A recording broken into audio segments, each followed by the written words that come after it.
So I kind of have to give it to the development team, the community management team of AFK Journey, because they've been pretty transparent with a lot of their updates. And right now we are like 12 days away from the first ever season.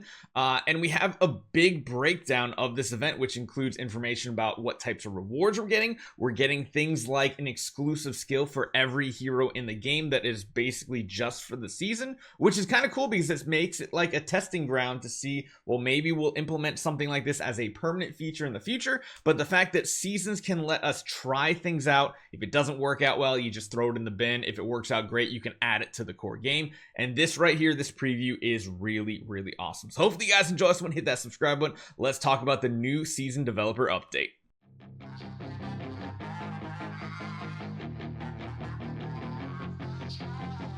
So the one thing that's really cool too is they're posting this information all over the place. We got it on Facebook, Reddit, Discord. Doesn't matter what social media you follow, it's kind of up everywhere to kind of digest for yourself. We're not going to go through everything in here because that would just be a little tedious. We're going to be going through a few minor details here. Number one, of course, we already know 42 days from the start of your server is when this launches, and the new season will be active on May 10th.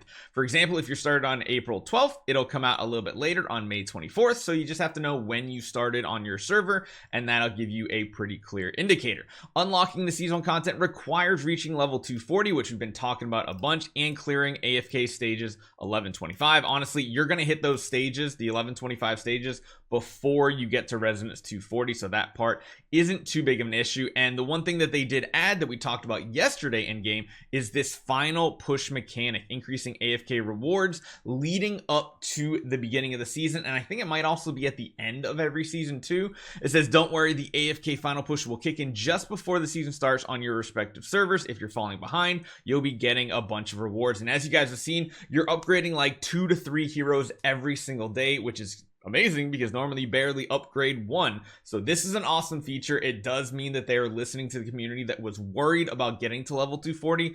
So that is really awesome. And of course, there's a couple links to videos. I think this one's mine, and I think this one might be Vulcan's. I don't know. But yeah, this is the part I really want to break down. The new season, unbound by conventional worries. I think the biggest issue with most idle games and even gacha games in general is the power creep. Eventually, to make people chase after more rewards, you have to keep adding these power systems.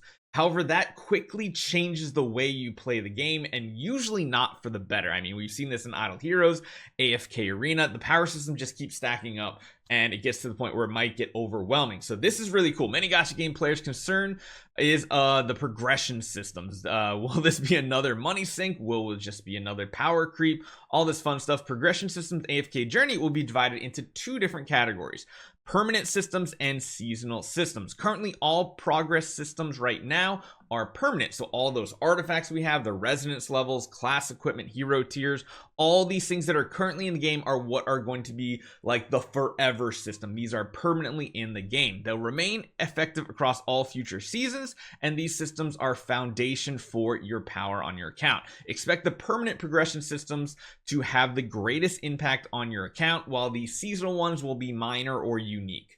Upon entering season of Song of Strife, the game introduces the season exclusive progression system, which overlays the permanent one. The seasonal progression system consists of new resonance levels that are seasonal only, season class equipment, season artifacts, and other seasonal items. Now, I think if any of these things become very popular or have a very positive impact on the game, they might actually transition over to permanent in the future. As of right now, though, it seems like it's static, and then things like items, stats, and abilities for the content will just carry over, and they're only effective during that current season. So here's the thing that's really cool. New seasonal progression systems. Resonance level. Yep, it resets every season. So essentially we're going to be at like my account, I think I'm at level like 280 right now.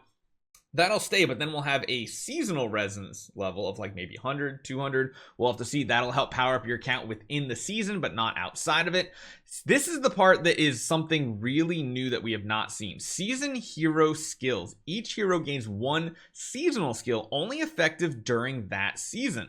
unlocked after reaching season resonance level 51.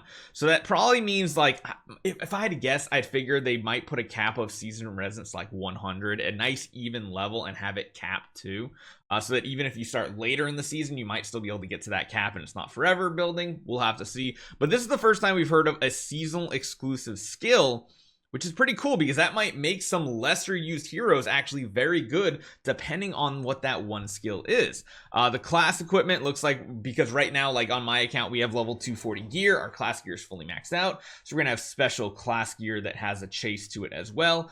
Season artifact, 8 new season artifacts. Wow, that's even more than we have currently, I think. Obtainable through the season journey and various game modes. Magic charms, so this is something new, I think. Resets every season. Charms come in 5 different qualities. Collecting 3 charms of the same quality will activate a hero's special ability. In the later stages of the season, you can customize your hero's stats by equipping different sets of charms. So this almost feels like a traditional gear set for an individual hero. We'll have to see how that actually plays out, but I'm really intrigued to see what that's like. And then all resources needed for the seasonal progression system are available for free. No having to spend. My guess is spending will speed the process up, kind of like a battle pass type thing. So that's what I'm gonna say.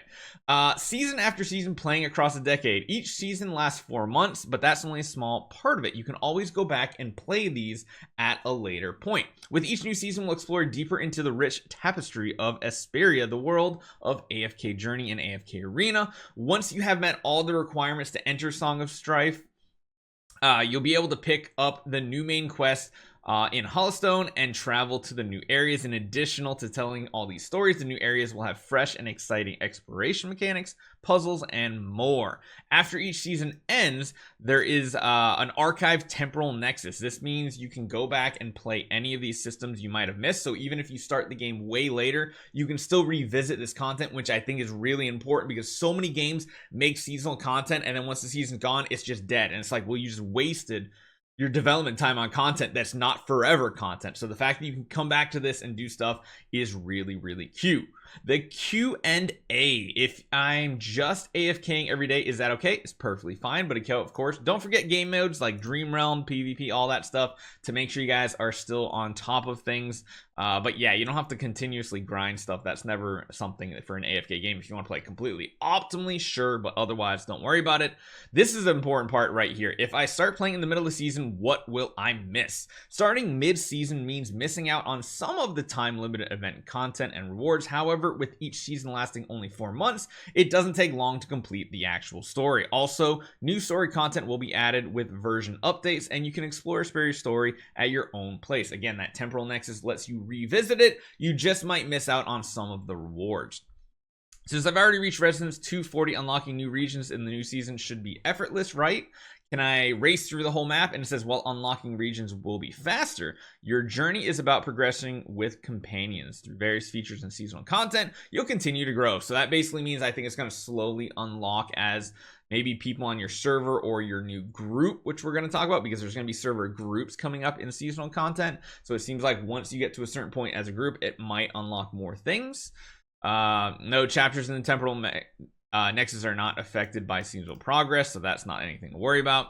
Should I return AFK Journey after 10 years and unlock a ton of story chapters and rewards? Yeah, that's technically fine. You can come back anytime you want and revisit and learn the story, especially if you're one of the people out there that really enjoys the story of AFK Journey. I skip everything personally. Not afraid to say that. But some people really love going through the story like a traditional RPG. Will resources be refunded for reset content at end of season? Resources are not refunded directly, but rewards will be calculated and distributed according to your progression. So yeah, it's not like you can carry that over to your permanent progress. That's kind of defeats the whole purpose. This is the interesting part. This question here. With the recent addition to cross-server friend system, I'm hoping more cross-server features are in store. Are there any plans for this new season? They're making dynamic districts. So usually in AFK games, even though you have individual servers, a lot of times they have server groups that compete against each other, and it does seem like they are going to implement something like that called dynamic district. Some of these are going to be where you cooperate with others are going to be competitive things, but that does mean there's going to be server clusters forming that are going to do seasonal content together. So we'll have to see how that turns out. And last question, will every server have full 4 months of the experience? No, not necessarily. To access the season, the server must be created for at least 42 days, and servers that are ready when the new season starts get the full 4 months. Any server who has the delayed start to it will only get what is left of that season to grind out the rewards. However, with the temporal nexus, you'll be able to go back at any time. So honestly, sounds pretty good. We'll have to see how it actually plays out in practice. The fact that new heroes or heroes get new skills sounds really, really interesting because, well, it might turn some heroes we don't traditionally use or are not traditionally the best, so people don't necessarily use them as much, might become really, really strong. So that would be kind of cool to see some heroes like Tamesia be more useful in other game modes, or maybe just not using Odie everywhere or not using Cessia everywhere. We'll have to see how it plays out. Then again, Cessia might just get stronger. We'll have to see. Hopefully you guys enjoy this one. Let me know what you guys think about the upcoming season. I'll see you guys next time.